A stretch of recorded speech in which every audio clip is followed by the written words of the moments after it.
Hey guys, welcome back to Fast Fix. In this video, we're going to show you how to remove green screen in Canva. So first of all, just need to open your Canva in your browser and we're going to create a design. So just click on this YouTube thumbnail just for an example.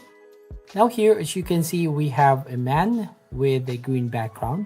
So basically, if you want to remove this green background from this video, it's by clicking on the video and click on the edit video button right there. And basically we have tool here, which is the background remover.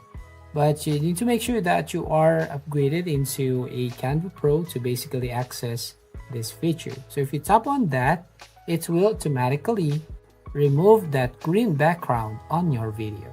So that's it. That's how you basically remove green background in Canva. So if you find this video helpful, please consider to like and subscribe to this channel. And don't forget to hit the notification bell to notify you on the next video.